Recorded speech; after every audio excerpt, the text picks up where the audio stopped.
Yes, welcome back to prime nine hot topic. Meda Vijayasekhara Reddy garu మరి షేక్ మొయినుద్దీన్ గారు అనేక రకాలైనటువంటి ఆరోపణలు చేశారు మీ మీద. వాటికి మీరు ఆన్సర్ చెప్పాలి. పాతపట్నం ఎమ్మెల్యేకి సంబంధించినటువంటి ఇష్యూ గురించి కూడా మాట్లాడారు.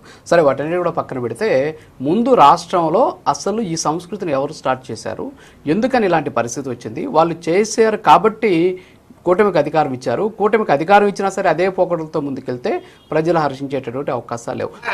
రాజకీయాలు ఆంధ్రప్రదేశ్ మనం ఈ రోజు డిబేట్ వినండి సార్ నాది కంప్లీట్ కాలేదు, వినండి సార్. విజయశేఖర రెడ్డి గారు దయచేసి వినండి సార్ ప్లీజ్ అని చెప్పినటువంటి పరిస్థితి.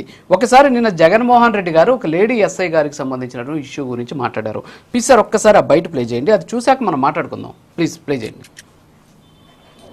ఎంత దారుణంగా జరుగుతా ఉన్నాయంటే, ఇదే అప్పలరాజు గారిని చూడడానికి నేను అప్పలరాజు కుటుంబాన్ని అప్పలరాజును చూడడానికి నేను పోతే ప్రజలు విపరీతంగా వచ్చిన సందర్భంలో చింతాడ రవికుమార్ అని చెప్పి ఆముదాల వలస మా కోఆర్డినేటర్ బీసీ నాయకుడు, కాళింగ కులస్తుడు బీసీ నాయకుడు, ఆయన లేడీ ఎస్ఐని చంపబోయాడట.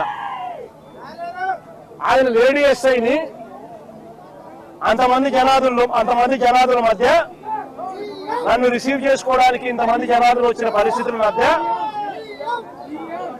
పోలీసులు అక్కడ వీళ్ళని రాకుండా ఇంకా అడ్డుకుంటా ఉన్నారు. వాస్తవం చెప్పాలంటే ఆ లేడీ ఎస్ఐని చంపబోయారంట.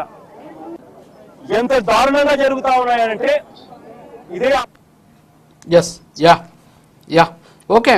మేడా విజయశేఖర రెడ్డి గారు చింతాడ రవికుమార్ అనేటటువంటి ఆముదాల వలస వాళ్ళ కోఆర్డినేటర్ని మీద హత్యాయత్న కేసు పెట్టారు మీరు. ఒక లేడీ ఎస్ఐ అంతమంది జనాదుల మధ్య చంపడానికి అవకాశం ఉంటుంది. సో ఏంటి అసలు మీరు ఈ తప్పుడు కేసులు ఇలా పెడితే ఎలా చెప్పండి? సో ఆమెను చంపడానికి చూసారా, లేకపోతే ఆమెను ప్రొటెక్ట్ చేయడానికి చూసామని చెప్పేసి జగన్మోహన్ రెడ్డి గారు చెప్పారు. ఆ చింతాడ రవికుమార్ కూడా చెప్పినటువంటి పరిస్థితి. సో ఈ విధంగా హత్యాయత్న కేసులు పెడితే ఎలాగండి మీరు? సార్, ఇప్పుడు మొయినుద్దీన్ గారు ఆ గోవిందరావు గారి కుమారుడు గురించి మాట్లాడు సార్. నేను మాడకపోతే సార్ నేను పరిగెట్టాను అనుకుంటాను ఈ డిబేట్ నుంచి.